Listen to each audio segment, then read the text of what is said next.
প্রিয় শিক্ষার্থীরা আসসালামু আলাইকুম।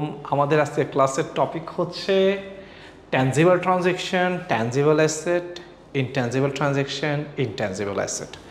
সো প্রথমে আমরা বলবো ট্যানজিবল ট্রানজ্যাকশন এবং ট্যানজিবল অ্যাসেটটা কি। প্রথমে ট্যানজিবল ট্রানজ্যাকশন, যে ট্রানজ্যাকশনগুলো আমরা দেখতে পাই সেগুলোকে আমরা বলবো ট্যানজিবল ট্রানজ্যাকশন। যেমন আমরা গুডস পারচেস করেছি, গুডস সেলস করেছি, ফার্নিচার পারচেস করেছি, ফার্নিচার সেল করেছি, আমরা আমাদের এমপ্লয়ীদেরকে স্যালারি পে করছি, অর্থাৎ যে ট্রানজ্যাকশনগুলো দেখা যায় সে ট্রানজ্যাকশনগুলোকে আমরা বলবো ট্যানজিবল ট্রানজ্যাকশন। আর ইনট্যানজিবল ট্রানজ্যাকশন, ট্যানজিবল অ্যাসেটটা কি? ট্যানজিবল অ্যাসেটটা হচ্ছে যে অ্যাসেটগুলো, যে ফিক্সড অ্যাসেটগুলো আমরা দেখতে পাই, ধরতে পারি, সেগুলোকে আমরা বলবো ট্যানজিবল অ্যাসেট।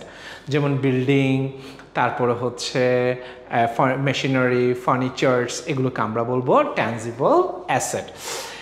ওকে, আমরা এরপরে দেখি, তারপরে বলা হচ্ছে intangible transactions, intangible asset. Intangible transaction কোনগুলো? ইনট্যানজিবল ট্রানজ্যাকশনগুলো হচ্ছে যে ট্রানজ্যাকশনগুলো আমরা দেখতে পাই না। যেমন আমরা যখন ডিসকাউন্ট দিই, অথবা আমরা যখন ডিসকাউন্ট রিসিভ করি, discount alert and discount receipt, এগুলো আমরা দেখতে পাই না।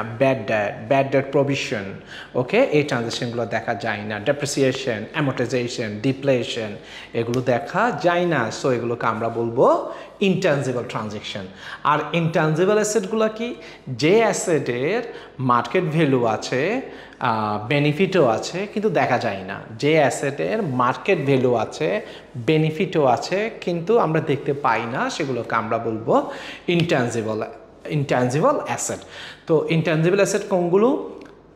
Goodwill, patent, licence, trademark, brand, copyright, তারপরে হচ্ছে সফটওয়্যার, অ্যাপস, টেকনিক্যাল নো-হাউ, ফ্রাঞ্চাইজিং, এগুলোকে আমরা বলবো ইনট্যানজিবল অ্যাসেট। ভালো থাকবা সবাই, আল্লাহ হাফেজ, আসসালামু আলাইকুম।